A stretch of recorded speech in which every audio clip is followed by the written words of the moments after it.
Hello and welcome to the Warhammer Meta Chasers. This is your weekly rundown of the biggest and best Warhammer 40,000 tournaments coming up all around the world. Dawn of a new day, brand new month, all kind of points up for grabs. My name is Paul, your host. I'm joined by Dustin Henshaw. Hello, everybody. And Adam Camilleri. No good, eh? Welcome, everybody. This is a live show. Got some great folks in the chat. Nurgle, Matt, Brigtastic Craft, KR. Great to see y'all. If anybody else is out there, let us know what's up. If you listen to us after the fact, know that we do this live each and every Thursday at 9 p.m. Eastern. Come join us. Got a great community to hang out with and to chat with us as we're doing the show. Welcome, everybody. We have some great events, like I mentioned, team events to talk about this time. We're going to do things a little bit different, breaking down some detachments and some other things over the course of this broadcast. Going to be talking about the Beachhead Brawl, ATC in North Carolina for 40K, and the Chupa Rock. Yeah, no idea how to pronounce that one. I got it. You did. You nailed it. But we're doing things a little bit differently. It's early in the season, so a lot of the ITC rankings are still formulating. And while we have this time before some of the people start to establish themselves as ITC contenders for lists to look at and things like that, we're actually going to be breaking down what detachments people are taking for certain factions throughout this show. So I've gone through and picked out at least one of the top represented factions in each of these events, and I've looked at every single one of the lists and given a breakdown of which detachment they chose to take on this day. So should be some interesting talking points coming from there. Talking about it's an open runway for everybody to be getting those points. So it wasn't just talking about us and our points, but the ITC season is just getting started. So plenty of opportunity for people. Too. Yeah, the most important points are our points. It's true. To make a name for themselves, their club. We're talking. I know we talk about the individuals too, but for your club and things like the hobby track and all that, it is just wide open right now as the season has begun anew. I think you just KR saying the sweet hat, and then Maddie, good to see you. Yeah, last time I was in New Orleans, I found this beautiful cigar bar run by a wonderful man named. Yeah, wonderful man. Whatever his name was, he was a wonderful man. He was real nice to me. Spent a lot of time with me talking about New Orleans and how much we love the place and all that stuff. And so I bought one of his hats. And now I rep him on most shows. Just chuck it on. Very nice. Armando. Armando. Go say hello to Armando in the French Quarter. I want to give an event shout out to the Grand Clash Grand Tournoi in Trois-Rivières. Quebec. I apologize to everybody that speaks French. It's just Three Rivers, right? Trois-Rivières. Is that just Three Rivers in Quebecian? Yes. Is that what it means? Yes. Trois. Riverinos. Trois. River. Trois. No, Trois. Definitely Trois. Oh, God. Anyway, they never unlocked their list. You did this on purpose. They get all that's coming. No, they didn't unlock their list. I would have covered them on the show, but they didn't unlock their list, so they take this sass. Take it. Would have been 103 players in a 5-round event, but let's go ahead and jump into it. Beachhead Brawl from Bournemouth, England, 203 players, 6-round event. This is a singles event. What are we going to see there? For this one, we will be seeing in the Imperial Super Faction, there are 1 Imperial Ages. There always seems to be 1. That's great. It's the rules. It is the rules, yeah. 4 Sisters of Battle, 11 Custodes, 2 Admech, 10 Astra Militarum, 5 Grey Knights, and 10 Imperial Knights. Space Marines, there's 8 Adeptus Astartes, 11 Dark Angels, 2 Space Wolves, 10 Blood Angels, 3 Black Templar, and Death Watch. Adam, stop moving your thing around the dock. It's actually showing up your name and blocking some of the numbers. Chaos. There's 13 Chaos Space Marines, 7 T-Suns, 6 Death Guard, 12 World Leaders, 11 Demons, and 9 Chaos Knights. Xenos, there's 14 Necrons, 9 Orcs, 9 Tau, and 4 Votan. Hive Mind, there's 10 Tyranids and 7 Genestealer Cult. Forces of the Hive Mind out in force. that was too many forces. Eldari was 2 Drukhari and 6 Eldari, meaning the faction podium is Necrons topping off with 14. Chaos Space Marines right behind them with 13. World Leaders right behind them with 12. Demons, Dark Angels, Custodes again right behind them with 11. Then Blood Angels, Imperial Knights, Astra Militarum at 10. Wow, that is a beautiful podium. Beautiful. Completely agree. And I just want to ask y'all a question and theorize in chat too. It's I believe this weekend the Eldari actually come out for real. Yeah, and will be Oh yeah, legal the next week. Yeah. Which of these factions do you think they're going to bump off the list? Ooh, so the weird thing about Eldari players is that there's actually very few like just Eldari players. They are out there, but unlike other factions where an Astartes player will just literally play whichever version of Astartes makes sense, Eldari players tend to have an Eldari army and then like just something else. It's not even like a standard one. Orcs. Just something else, yeah. Yeah. Well, the one I usually find is Tau. Is like I was gonna say, I feel like Tau is the one that they sometimes Voten now as well. Yeah. Voten. Yeah, and I do call it the faction cross pollination. When your faction isn't the thing you want to run, what do you play? In fact, I'd love to do a survey. Like that would be a great, 40K survey. Like when your faction isn't good, which one do you play? I do feel like Eldari players, their second faction is still Xenos. Like it's not Imperium. Exactly right. It's almost always another Xenos faction. Yep. They hate the Imperials and the Chaoses. But although I do know some Eldari players who play demons, which is as close as you can get to playing one of those factions while still playing Xenos. So that is. I still call that Xenos. It's pretty close. Interplanetary Xenos. Sorry. Whatever. But this faction podium is freaking spectacular. There's 9 factions in our top 5. Naturally, if there's like 150 players or more, I'll do a top 5 instead of a top 3. And the fact that there is not a single cliff in these top 5 places. That's awesome. With 9 factions represented, that's a testament to how good the and the number of players too. Like, is it over 200 players per person event? So this could easily be slotted in one way or the other. But it's like just a stair step. Like the highest, the highest representation is like just over 5%. That's correct. Really good. Correct. Like we have seen some absolutely ludicrous, faction representations and some big old cliffs between first place and the rest. But the fact is, this podium, when you factor in that there's 10 of each. Blood Angels, Imperial Knights, Astra Militarum, Demons, Dark Angels, Custodies. It doesn't even like come that far over the 50 waypoint, over the 50% point.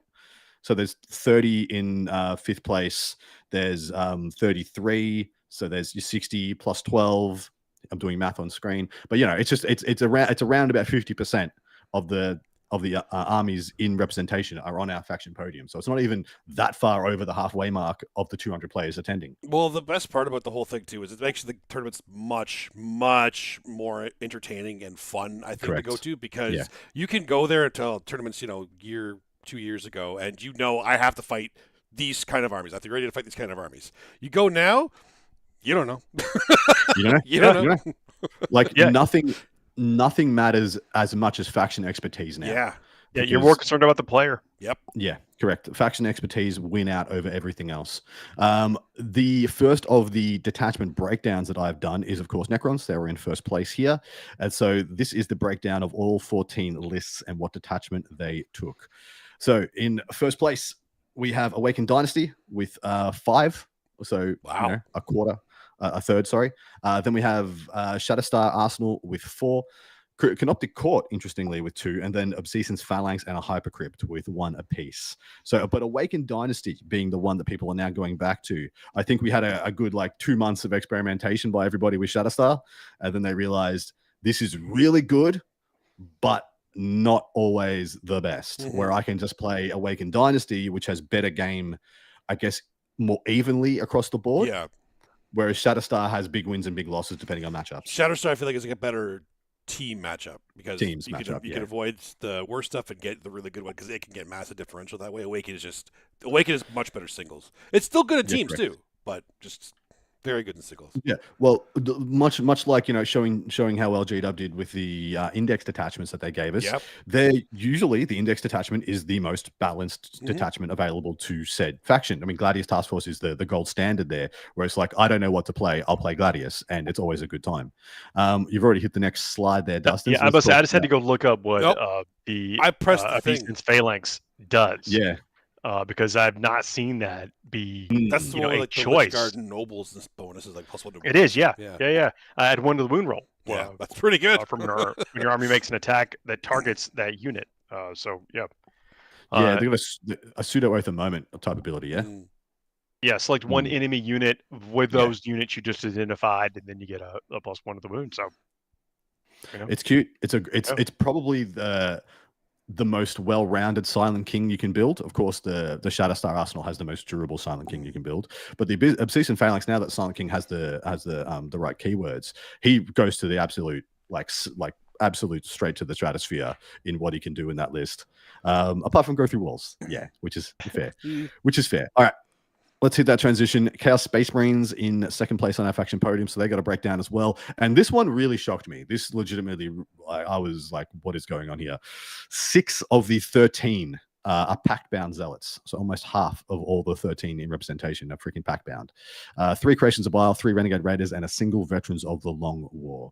Now, this, I you know, couple of months ago, this would have been like pretty much exclusively Renegade Raiders as the taken detachment of choice. It would have been like 10 out of 13 Renegade Raiders. But now Packbound coming out of absolutely nowhere. Have you got those up for us, Paul? You know what that does? I can see you looking down at your phone, and I assume you're looking up. Look, this is, you know, I try to figure out like what is causing this to bubble up over the others, you know, and, you know, basically lethal hits seems pretty good, you know. Yeah, man. Yeah, so that seems to be the clear choice. Yeah, what's fascinating here is that I would have thought it would have been more Creations of Bile, and just people still experimenting with the newness, the new hotness. And Creations of Bile like Creations of Bile, like, you know, with the possessed and things like that, those are still choices. And if you were playing for a long time, you have that. So it's like, if it's good again, and you already have the models, that's kind of like an excuse to bring it out. Absolutely. Yeah, I think Creations of Bile is a very, very, very good list. It has some of the similar issues as Star Shatter, as in like it has very big, very good matchups, very bad matchups. Because ostensibly, Creations of Bile is like a spicy world that is list. It's a world is list that gets to bring a bit of DACA and like negotiates transports a lot better. But it still is like I go in a straight line and, you know, mess you up kind of aggressive build, which some people are here for, some people are not. And of course, you do have to have a lot of possessed, because the best Creations of Bile list jumping around at the moment are 30 possessed. That's a lot of possessed. That's a lot of possessed. But again, you know, that was an archetype. What, correct? 2 years ago? Yeah, in 8th edition. Yeah, there was some really, really crazy possessed builds with like 80 possessed in them before the 4 years ago? 5 years ago. No, dude, possessed have been like one of those units that just like kind of is on the roller coaster of this is amazing, one of the best things I can possibly build. Never mind, I'll go to some other stuff. It's amazing again. They were a meme for a while, and then became like, you know, savage. Awesome. Yeah, savage. 3 Renegade Raiders, no surprises there. But yeah, the pack bound lists, I didn't have time, but I really wanted to go in and see what those are being built around, like what was the core of those archetypes. So if anybody's all interested, go check that out on BCP and have a look for yourselves. But that is it for Beachhead Brawl, gents. Time to pick some winners. Yeah, I'm curious the god mix, like the Pantheon mix for the right. Pack-bound zealots.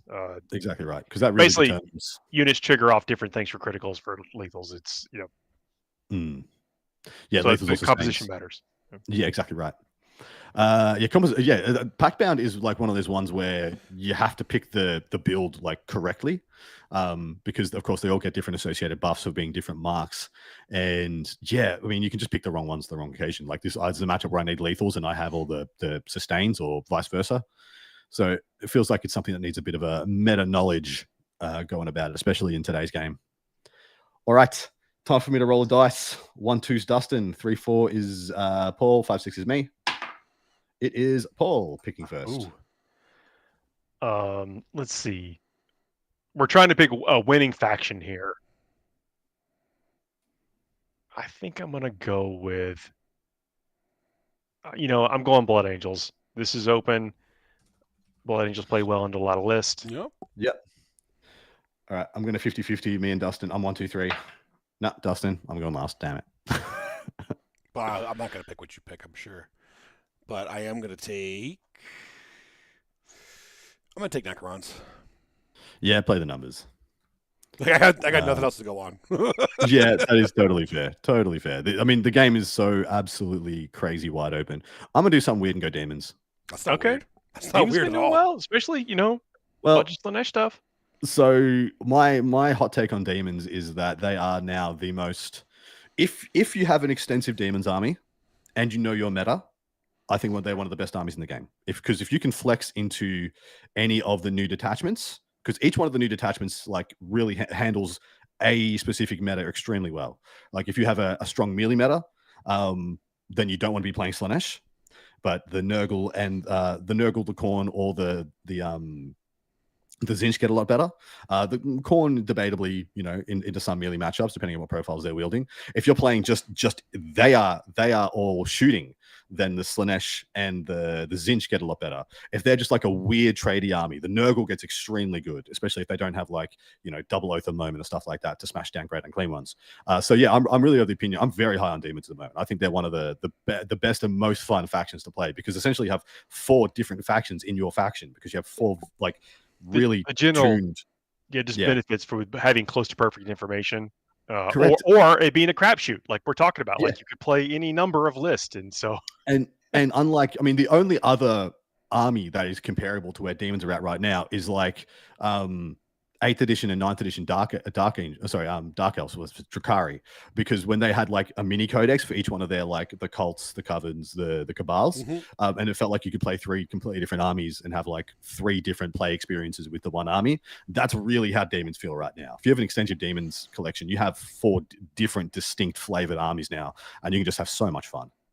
KR in the chat, so I think with some insight into the players that may or may not be there, said Astra Militarum or Orcs would also be good choices. Yeah. This Dorian snuck into the chat, so good to see you as well. Well, those are our picks. We'll see how it all plays out. Next event, we're going to be talking about the ATC North Carolina, 40K from Carthage, North Carolina. This is a team event, so the ATC has partnered with some other folks and kind of broken out and doing other team tournaments in the same style that was coined from the ATC that happens in Chattanooga.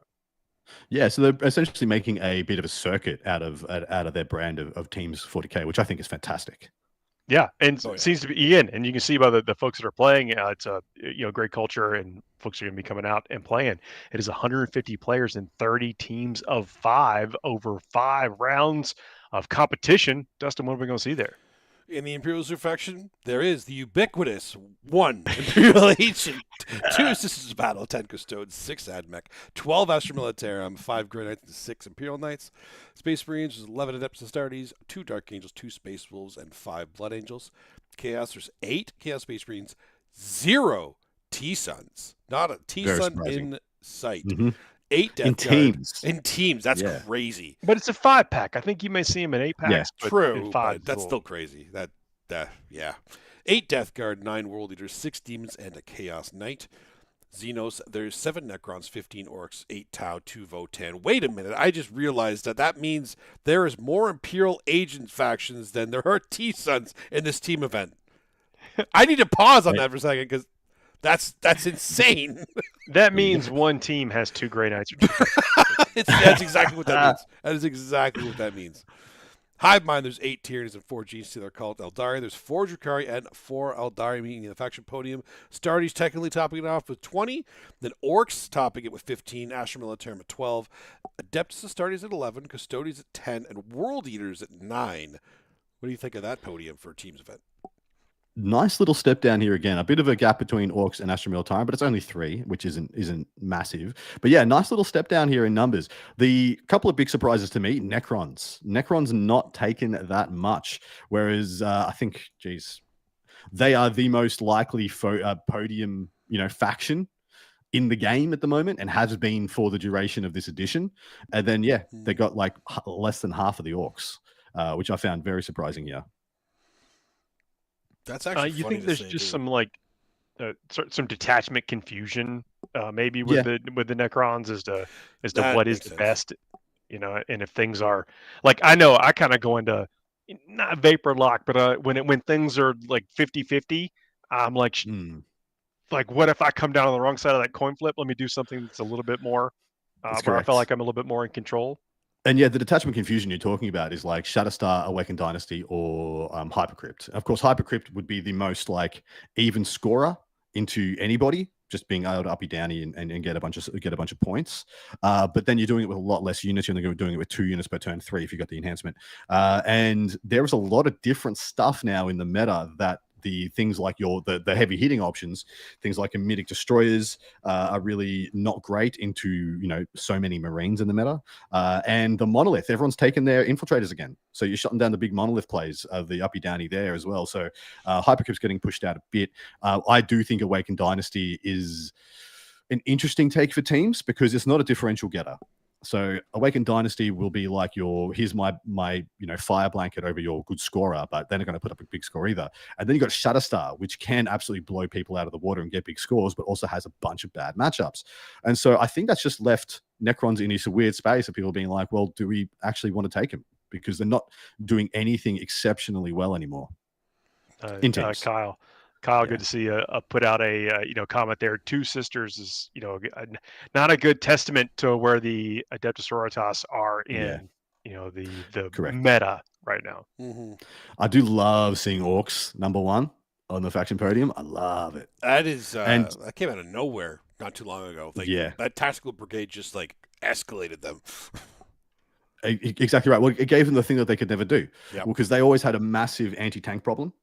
Like their anti-tank weapons were so swingy and so prone to like minus to hit, especially, would just take them out of viability. Now the tactical brigade has let them feel much more well-rounded. Mhm. Despite, interestingly, I look at a lot of the tactical brigades. I'm like, there's actually not many units for an Orc army.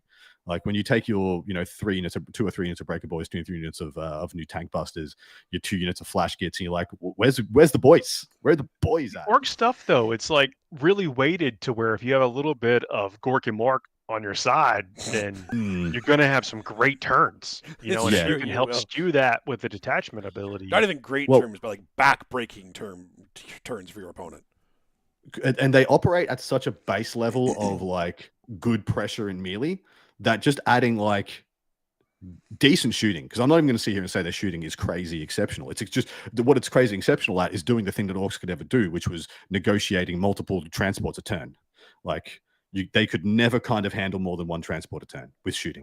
And now decided I was going to pick Orcs as my faction. I don't want y'all to get hip on this. Well, you're picking last here, Paul, because you picked first last time. So, and actually, see, I picked last one, so I'm picking first this one. Orcs are trash right now, man. I don't think anybody should be. Nah, no, who would pick Orcs? No one. Anyway, the detachment breakdown I did for this one is the Astartes. So all 20 of the Astartes lists I did have a look at and judge and put up their detachments for you on screen. We have 5 Gladius of the 20 total, so a quarter have taken Gladius.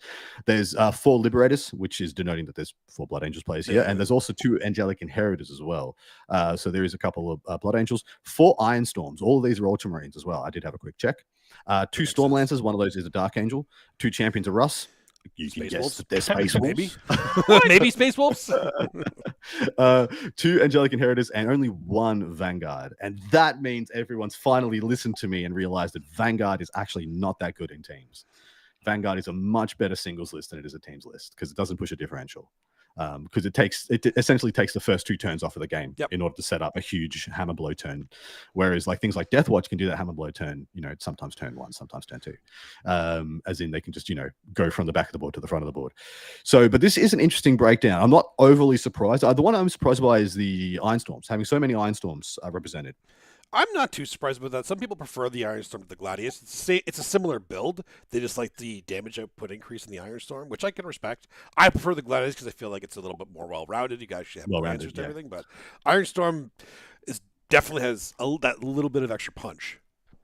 I agree. We saw so many Ballistus Dreadnoughts and all the things like speed. I mean, all the stuff that people have been taking. I bet they thought, well, what if this just hit a little harder? Yeah, exactly right. And what you're referring to there is like over the last couple of huge events in the world, we've seen Ballistus Dreadnoughts, Vindicators, Storm Speeders, be it Hammer Strike or Thunder Strike, and sometimes Predators as well, or a single Gladiator, be it a Lancer, Reaper, or there's going to be lots of Reapers in Ironstorm. There's got to be at least 2. There has to be.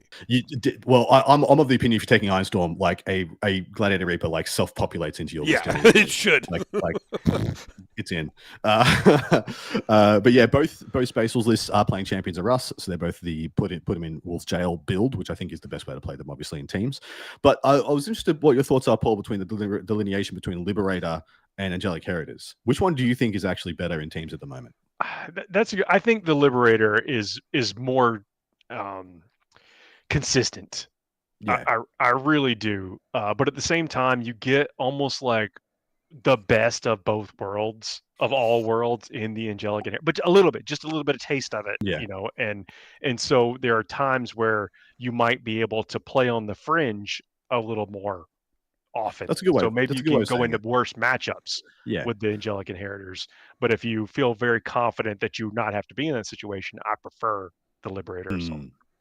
So the way I see it is you can make any unit better in Angelic Inheritors than you can make any one unit in Liberator, but Liberator will have like better utility units, if that makes sense. Like your JPIs, your Reavers, your Outriders are just better in a Liberator. Like they just get a boost. But then what you can do with like freaking 3 Sangard and a character in Angelic Inheritors is like, Yeah. but much more expensive, much different profiles. And you can I mean, only I have, do love them both. Again, and I yeah. think there's you could make a case for any of them. That's just where I think Mm. the way it runs down, and maybe the folks that are the Angelic Inheritors are playing more into their their player skill. Like they Yeah. probably feel like I'm gonna be that Swiss Army knife. Just put me wherever you want me, and that's Yeah. a big value proposition in a team event. Indeed. All right, time to pick some winners. I'm picking first, Talks. Wow. Fell into my trap. Aha! It was a trick. So, Dustin, what would you like? Orcs is what I would like. But... You like orcs as well? We can do it. You can have orcs as No, well. we can't do that. I don't want to get the same points as you. That's awful. That's awful. I don't want to do Necrons again. That's boring too. You know what? Let's just. Well, Necrons didn't make this faction podium, brother. Yeah, so, but neither is what I'm going to pick either. I'm going to. I want to go with one of my factions. I'm sad that I'm not picking. I'm going Tyranids. Screw it. Tyranids. Send it, mate. Love it. No reason Paul, not to. like? Especially what we saw the performance from events last week. I'm going Custodes. Yep. I was in the process of writing Astra Militari, man. Oh, yeah, did not call it. That would be a good one. I just think in the team events, I think Astra Militarum gets placed in like a problem solver mode sometimes, and so blowouts are less likely. That's fair. Totally fair. All right. Next event we're going to be talking about is you have to say it again. Yes. Yep. The E-Cup Narak. Has to be from Spain, so long I sign. Cupa Narak from Villamariel de Cerrato, Placina, Spain. Oh my goodness. I'm sorry. And I'm also sorry. Paul. We respect you. We respect you for doing it and trying. I just want to say I'm sorry as well. 108 players in 18 teams of 6. What are we going to see there? We got some questions in chat. I will definitely get to that in just 1 second. All right, so quick introduce that to the Imperial Super Faction. No Agents of the Imperium. I'm very sad. 1 Systems of Battle, 8 Custodes, 1 Admech, 10 Astra Militarum, 5 Grey Knights, 6 Imperial Knights, Space Marines. There's 3 Astartes, 4 Dark Angels, 3 Space Wolves, 5 Blood Angels, and a Death Watch. Finally, I haven't seen a Death Watch here yet. That's crazy. I know. Very surprising. Chaos. There's 6 Chaos Space Marines. There's 1 T-Sun. We found 1. 5 Death Guard and 1 World Eater with 7 Demons and 3 Chaos Knights as well. Xenos, there's 9 Necrons, 7 Orcs, 6 Tau, and 4 Votan. Tau and Votan having pretty consistent showings as well, which is good to see. Hive Mind, 6 Tyranids, and 3 G-Stealer Cult. It's almost always like G-Stealer Cult's half the number of Tyranids. Half. That is correct. Very fluffy. I like that. It is. Which means the faction podium is, of course, total Astartes is technically at the top with 16, but if we go by single factions, it's Astra Militarum at 10, Necrons right behind them with 9, the Custodes at 8. That is not a surprising faction podium at all. What was a surprise for me is the Astartes faction numbers. So this is the first time since Adeptus Astartes got their +1 to wound oath that I think they're not the most taken Astartes. Dark Angel's been taken more than them. Blood Angel's been taken more than all. And it's actually a very surprising Space Marine breakdown because Adeptus Astartes is not, ahead of everybody else. It's actually in 3rd place, equal with freaking Space Wolves. So yeah, really surprised by those numbers. Yeah. And I believe that would indicate a little bit more advanced thinking on the Space Marines need to be fit for a significant purpose, not as an all-comers. which I think is much more the the Ultramarines Gladius style is just like amazing all comers army, whereas Dark Angels is much more specific, Space Wolves much more specific, Blood Angels even more specific again for what they're going to be doing in a team lineup. Yeah, no, that makes sense. Yeah, they both just made that face of like, yeah. And Paul didn't say anything, but he made the exact same face that I did when I responded. So it was actually we were both thinking the same thing. Definitely a comment I just made that's fit for a possible audio only podcast. Here's that question I want to get to is in Dustin. This is before we jump into the meat of it. Thanks for tuning in, Karzachak. Are Bob Garants any good? Barb Gaunts? I mean, yeah. They have uses, if you're talking about competitively, not really, just because they're unlike the Basilisk, that you have to see what they're shooting. So they're going to slow one unit and then die. And they're not especially long range, are they? They're not especially. They're only like 18 inches, I think. Like, it's not. Yeah. Like the Basilisk and even the Night Spinner are just like a range table. In terms of just like cheap bodies, they're not bad, but you just have better options for that. Yeah, fair. Yeah, I don't dislike. Also, I don't slightly dislike depends on what you're playing into. It's true. So if you're playing into something, they're do good. Do they force a battle shock as well? No, they just slow. They have like a. Was that the Neurogons or something? Yeah, okay. No. Yeah, I made it up. Neurolictor does. That's right. Neuro something. Neuro stuff does that. So great numbers for Astra Militarum here, no surprises. Custodian's a little bit lower here than we have in our previous events, only 8. But I say only 8. That's still like that's 8 out of 30 teams. What I love here is that even the total Adeptus Astartes is just over half of the teams represented. Because of course, like if people need reminding, you can only take one of each faction. This is 18. Oh, apologies. I thought this was the previous one where it was 30 teams. It's 18 teams of 6. So 10 out of 18 took Astra Militarum. And only 2 teams didn't take Astartes of some variety. And good spot on the format too. Like 6-player teams is it's a whole different animal than 5. Yeah, I really want to see more 7-player teams, but I suppose if you can do 7, you can do 8, and 8's the perfect number. 7's an odd number. Yeah, literally. That's why I like it. I was about to say yes, it is. It's literally an odd number. But we're smart bunch of boys. I was just gonna say it's more of a weird Might be number. prime. I don't know. Can we it's an awkward number. It is a prime now? number, isn't it? Yeah, it is. Yeah, it's a prime number. It's an odd number. I had nothing else to follow that up. I just wanted to point that out. Now, I think where we're at right now is the absolute bottom of the barrel for the Eldari super faction. Like 1 and 2 is the represented there. So like literally possibly 3 teams, maybe even 2 teams took any Eldari in their 6-player.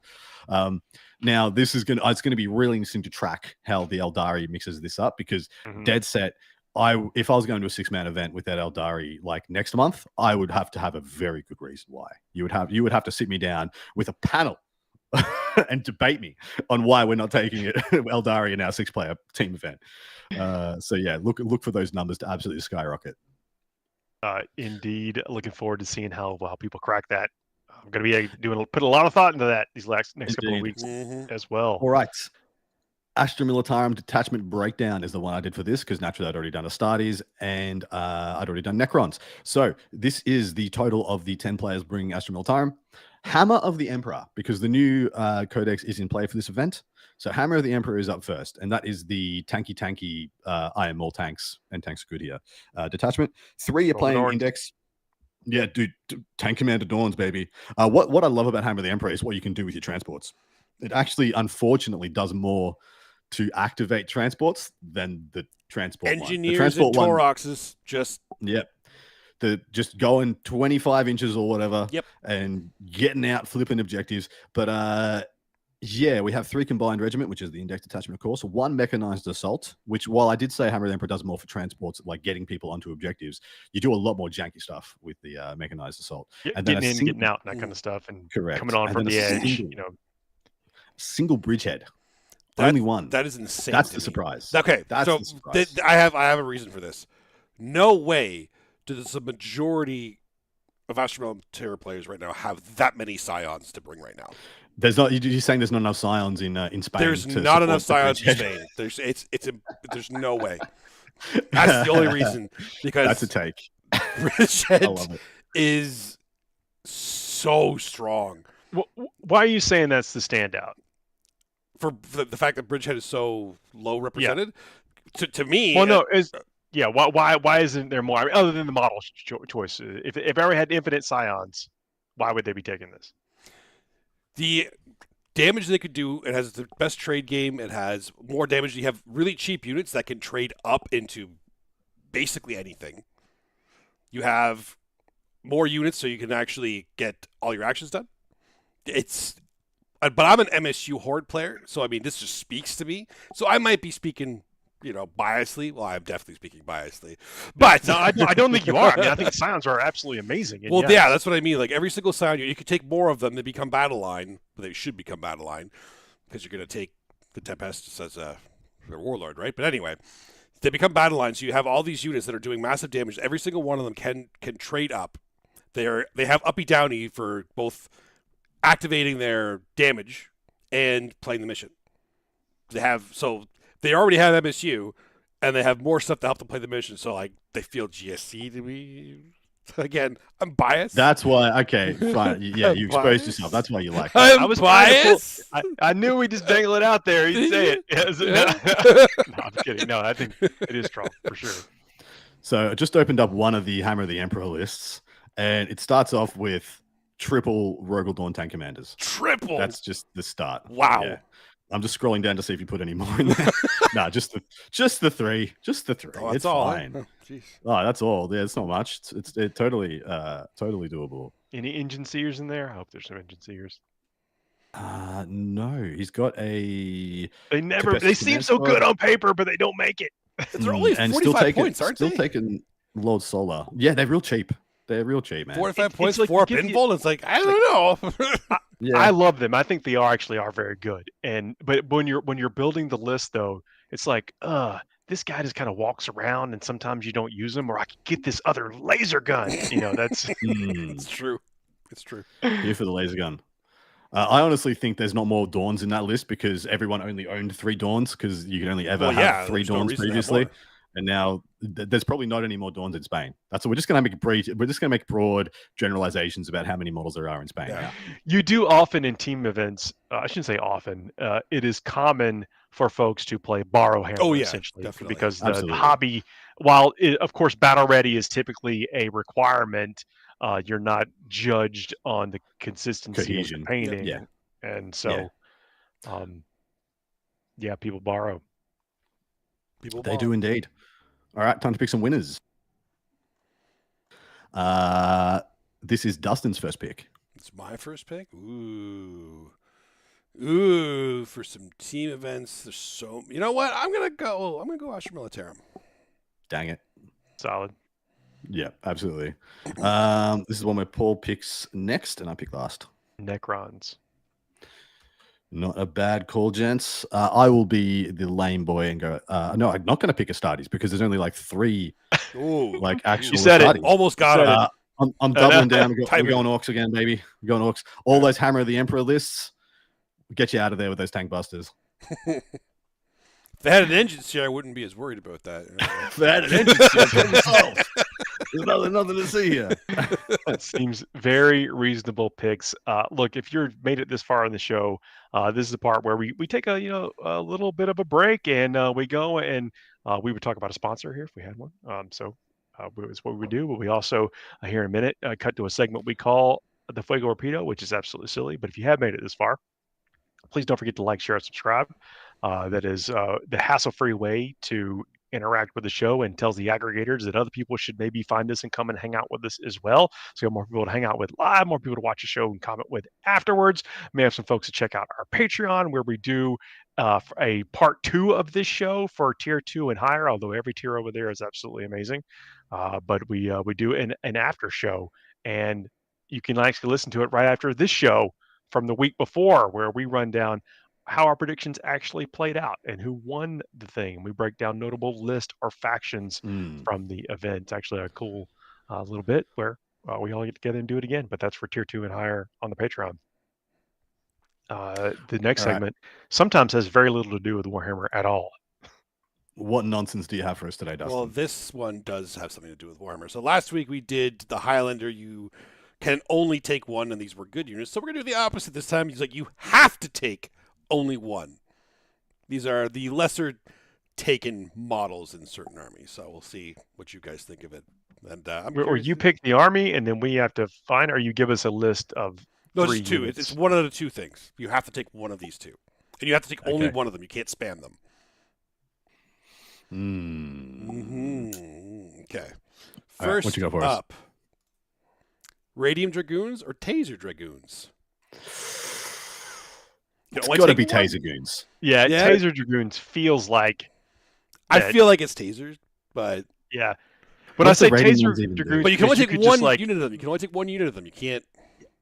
well, so you maybe just get yourself in a situation to where you're able to get the charge. You rapid ingress them. Like you kind of. Is this I can take one unit of 3 of them, or are they 2-mans now? I can't remember. I think they're 2. But, units. Well, there might be 3. But yeah, you I'm can only just take pulling one up unit. their data sheets now. But yeah, I feel like it's Tasers. I feel like it's got to be right. Yeah, I mean, so what's the ability on these things? So Each time the select use unit target of a stratagem roll a d6 on a 5+, you gain 1 CP, and then the dynamic efficiency, this unit is eligible to declare a charge in a turn in which it advanced and fell back, and you can re-roll desperate escape test taken for models in this unit. And the ones with the Radium Jezzails is at the start of the battle, select 1 unit from your opponent's army. To the end of the battle, each time model this unit makes an attack, you can reroll the hit roll against that unit. And the Radium Jezzail is 1 shot, anti-infantry 3 plus heavy precision. Hits on a 4, so you do need that reroll at strength 5 -2, 3 damage. And then they do have their little Phosphorus Serpenter as well. Look, I'm going with Anti-Walker, Lance, Me Sustained too. Hit, Me too. Strength 7, neg 2 AP, damage 2. I think The anti-Walker, man, yeah. just absolutely flatlines Knight armies. Absolutely flatlines them. Knights have the Walker keyword. Yeah, baby, they all do. It's Yeah, like there you losing go. Canis Rex to like Oh. 1.5 Oh. Taser Dragoons is. Yeah, you don't want that. No, I think it's the Tasers for sure. Radiums You have get uses, You but can get up to 3 of these Dragoons, and a unit of 3 is only Oh. 210 points. Yeah, Oh, efficient. that's a dead knight, right? For sure. Matt says it. That's more than one. Yeah. Yeah. All right. 4 attacks apiece. That's pretty good then. Fuego. Next one. Crimson Hunter or Hemlock Wraithfighter? I mean, if you had Hemlock. asked me, Yeah. if you had asked me before the Codex, Yeah. it may have been the Crimson Hunter. Now it's the Hemlock every day. I mean, it's always been the Hemlock. The only time you'd ever take a Crimson Hunter is when you ran out of space to take more Hemlocks. Well, there was a time you took Crimson Hunters when like flyers were a big thing in the meta because they used to be really good only at after taking you've flyers. taken your full complement of Hemlocks. Because Yeah, Hemlocks when killed fly- everything. It wasn't just like other flyers. They Correct. killed Yeah. everything.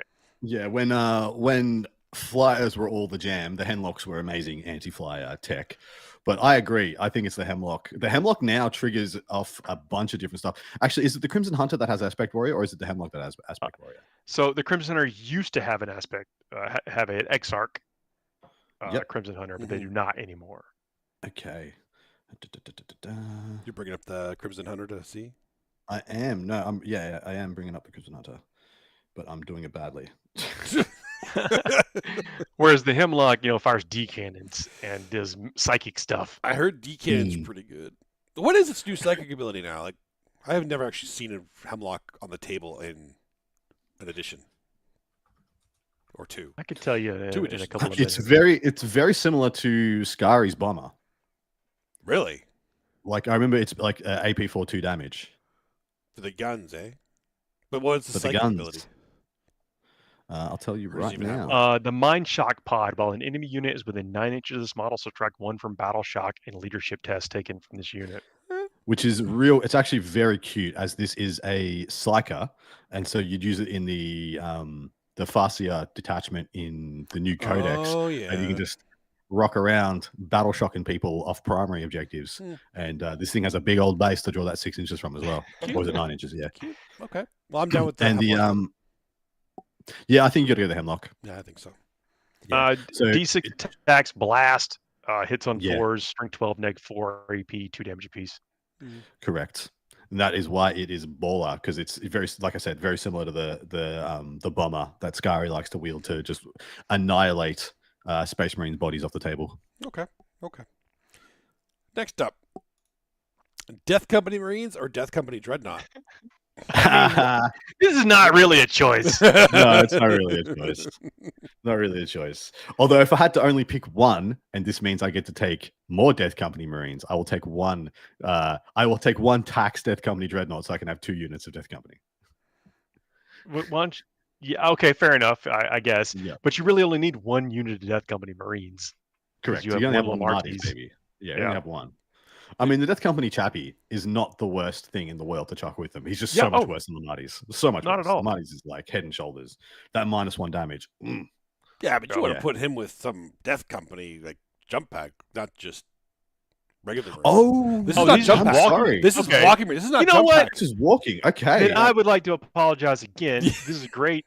Yes, I apologize to you, Dustin. This is a fantastic. I just choice. assumed they all came with jump packs. Yeah, now. I I'm mean, like, that's a good What's assumption. this guy It's a thinking? good What's assumption. this guy thinking?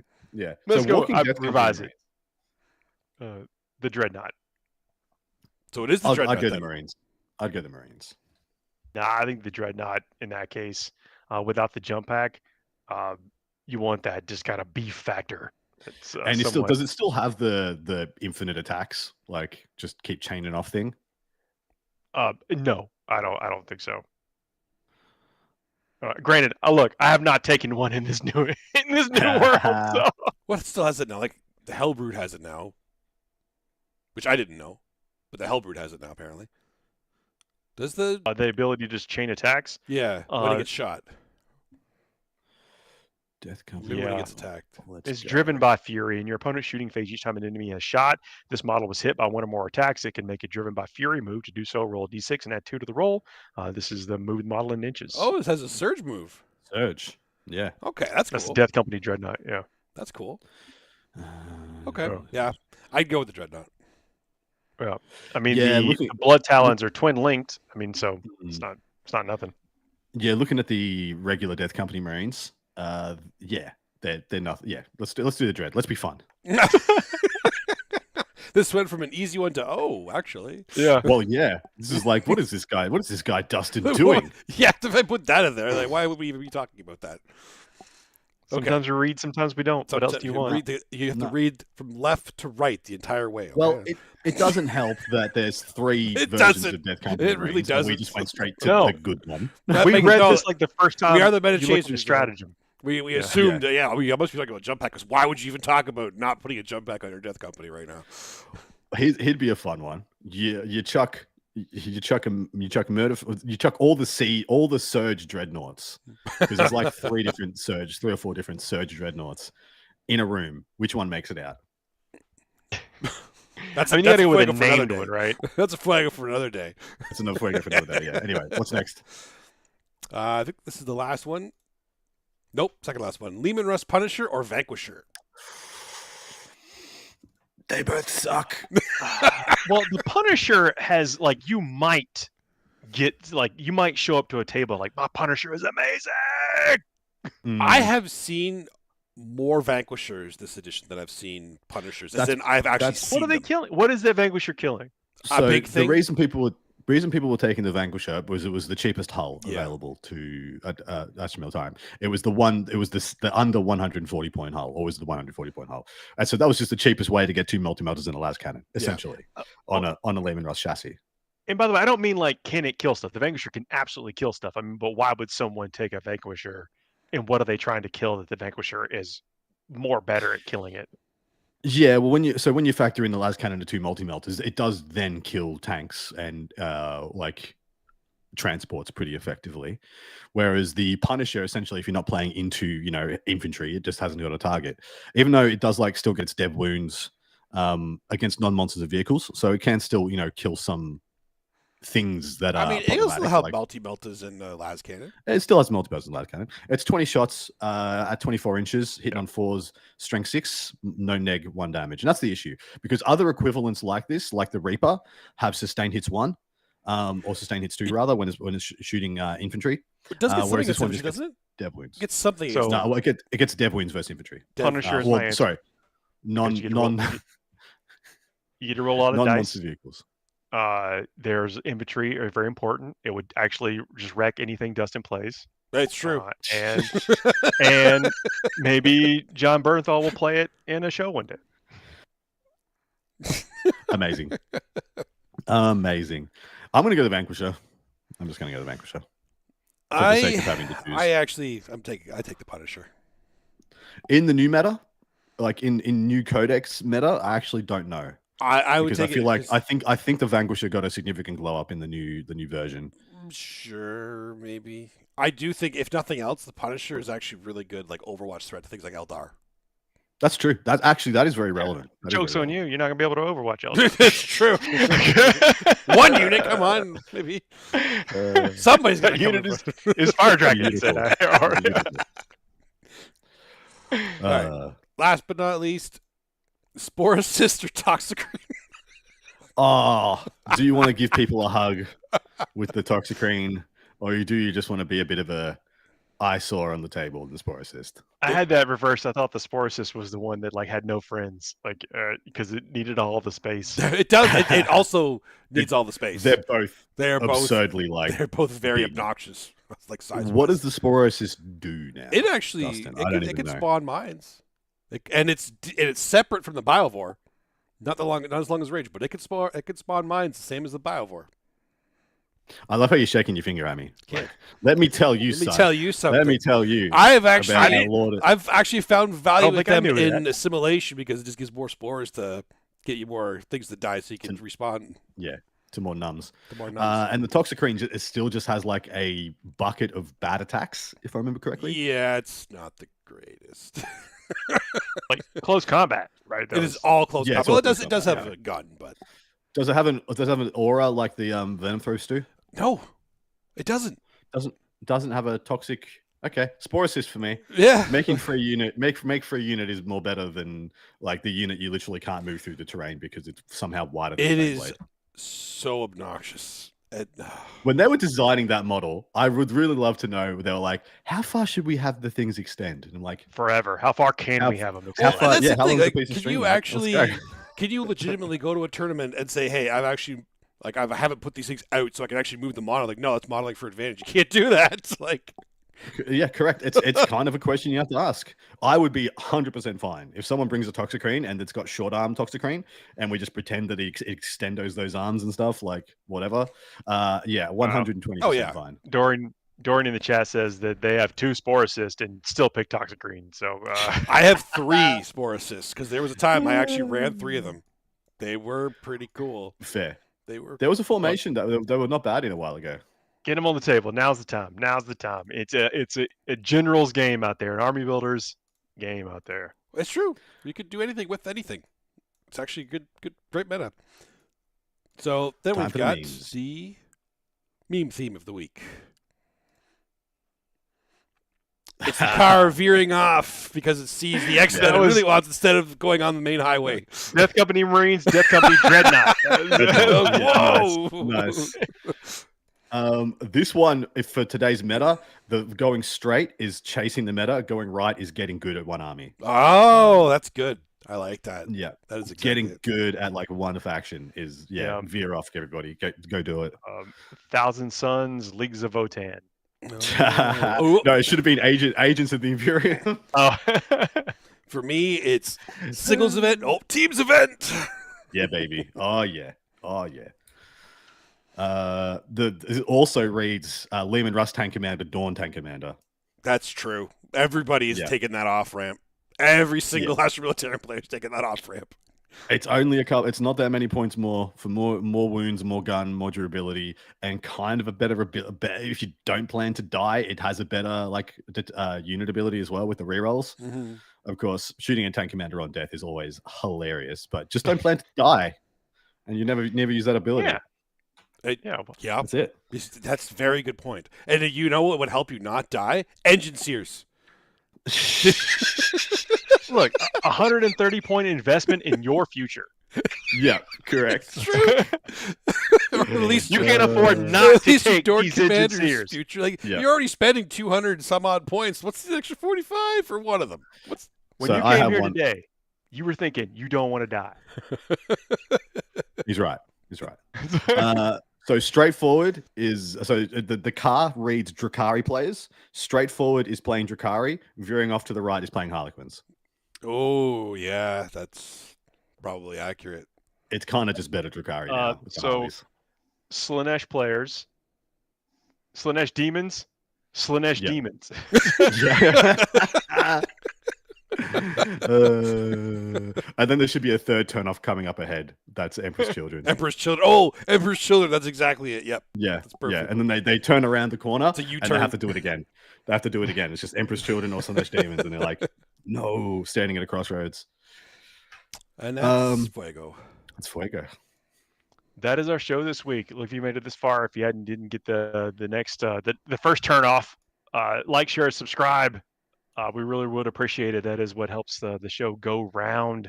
And we'll be back next week talking about the biggest and best tournaments coming up in all around the globe. Warhammer 40,000. Cannot wait to see how this meta develops. It has been eye-opening each and every week. I'm really liking this because it's something new each and every week. Man, we have gone through some hard times on this show. We've gone through some have. hard metas and some drudgery, and some every week is a bigger and bigger cliff between some nonsense and everyone else. And now, it's Dream Street. Dream Street. This is straight on through. We don't need a veer. It's great. No, there's no veer. There's no turn-offs on Dream Street. No turn-offs on Dream Street. It's just one long straight dream. ahead. Yeah. Don't forget, we do this live each and every Thursday at tell. 9 p.m. Eastern time. Come and join us if you can. You won't regret it. Got some great folks in the chat. We'll see y'all next week, everybody. See ya. Bye.